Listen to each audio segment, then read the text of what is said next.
Welcome to Cheating Story Star. Today, a soldier returns home expecting peace. But one quiet moment turns everything he believed about love, family, and trust upside down. Some betrayals hide in plain sight.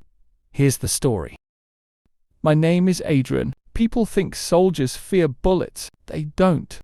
The things waiting at home are often far more dangerous. When I unlocked my front door after 8 months overseas, the house smelled different. Not dirty. Not unfamiliar. Occupied. A man's jacket hung beside mine, too large to belong to me. I stood there for a long second, my duffel bag still hanging from my shoulder. Upstairs, I heard laughter. Her laughter. Then another voice. A voice I had known my entire life. My younger brother, Ryan. Neither of them knew I had returned 2 days early. I quietly closed the front door without making a sound. That was the moment my marriage ended. Not because I had proof, because my instincts had never betrayed me. Ryan greeted me the next morning with the same careless smile he'd worn since childhood. "You're home already." I smiled back. They changed the schedule. Emma kissed my cheek like she'd rehearsed it. "I missed you." Her heartbeat stayed perfectly calm against my chest. To calm, most people panic when they're lying. She had practiced enough not to. Over breakfast, Ryan avoided eye contact only when Emma spoke. Tiny details. A hand brushing hers for half a second. A private joke that stopped the moment I entered the room. The silence between them was louder than any confession. I said nothing. Soldiers survive because they observe before they react. So I watched. For days, Emma suddenly protected her phone with a password she'd never needed before. Ryan visited almost every evening, always with an excuse. Helping around the house, fixing the garage, checking on Emma while I was recovering. I thanked him every single time. It confused him. People expect anger. Kindness makes guilty people nervous. I bought a small security camera and installed it facing the driveway. Not to spy, to confirm. Patterns never lie. Ryan's truck appeared whenever I left the house, sometimes 20 minutes after I drove away, sometimes less. I also noticed Emma deleting messages before bed. She thought the empty trash folder erased history. It didn't. I recovered enough fragments to see one sentence. "He still doesn't know." I didn't sleep that night. Not because my heart was broken, because certainty is colder than suspicion. The following week, I pretended another military meeting required me to travel overnight. Instead, I parked 3 streets away. Rain covered the windshield. At 9:17 p.m., Ryan's truck rolled into my driveway. No hesitation. No fear, like he belonged there. I watched him enter my house using the spare key I'd given him years earlier, the same key I'd trusted him to keep for emergencies. I waited. An hour. Then another. I never walked inside. I didn't need another memory poisoning my mind.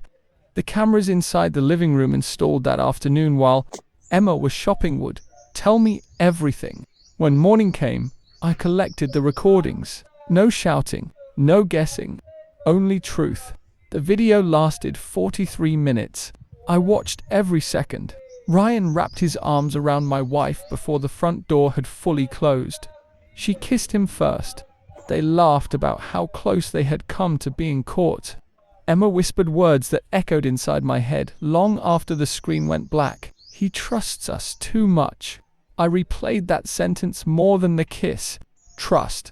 That had always been the weapon. Not love. I copied the footage onto 3 flash drives. One stayed in my pocket. One went into my lawyer's hands. The last remained sealed in my desk. Insurance. 3 days later, I invited both of them for dinner.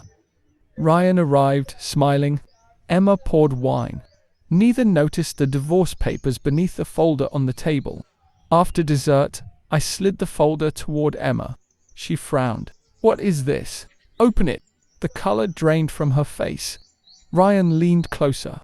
Then I placed the flash drive beside the papers. "I've already seen everything." Silence. Heavy, permanent. Ryan tried speaking first. It isn't. Don't. That single word stopped him. Emma began crying. I didn't. I spent 8 months protecting strangers, I said quietly. I never imagined I'd need protection from my own family. Emma reached for my hand.